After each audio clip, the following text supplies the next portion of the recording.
কত? আসেনি 20-30 কেজি। ও বাবা! সব খেয়ে ফেলেছে। তুমি হাইব্রিড ছেড়েছো তো? ও না, হাইব্রিড এখানে ছিল না, হাইব্রিড গল্প করেছিল ওইখানটা বেরিয়ে গেছে আমার। আর কদিন ছিলাম না, ভাই চলে গেলাম, ওই সময় ফাঁকা ছিল, ওই সময় তারপরে এসে দেখি ফাঁকা। ধরে নিয়েছে তাহলে? হুম ধরে নিয়েছে। ফাঁকা তখন জল কমে গেছে। আটা খাওয়াতো আমার বাবা, যদি পুরো আটা দিতে যেতাম, পুরো ঘিরি পুরোটা এবার মাছ একদম টুকরো করতো। এবার বলেছিলাম না, লকডাউনে মাছ বাচ্চা ছেড়েছিলাম, রেখেছিলাম, কিনে কিনে ছেড়ে 500 পোনা প্রচুর ছেড়েছিলাম। 3-4 হাজার টাকা, 3-4 হাজার মতো 500 পোনা ফেলেছিল। বাবা। তারা বড় হচ্ছে, আরও কিছু ঢুকেছে প্রচুর হয়, কিন্তু সে ফেলে কি হয় ভাই।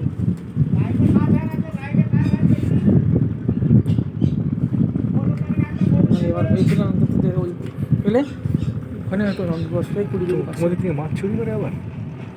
কি বলো তুমি? মাছের এলাকায় মাছ চুরি করবে? বেশি একটু বিরতি হয়ে গেলে আমার মালগুলো রাখা যায়, আজ কষ্ট করে টাল দিলাম কেন?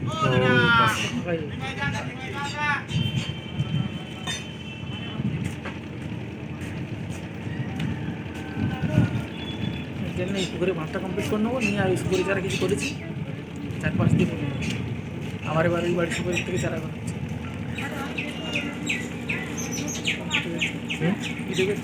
হুম। এগুলো ঠিক আছে, অনেকটা উঁচু আছে, অসুবিধা নেই। অনেক উঁচু আছে।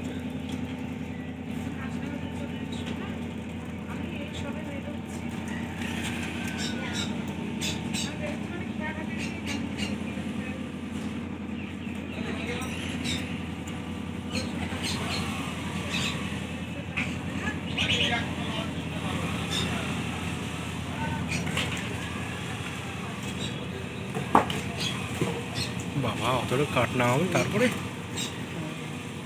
মাদা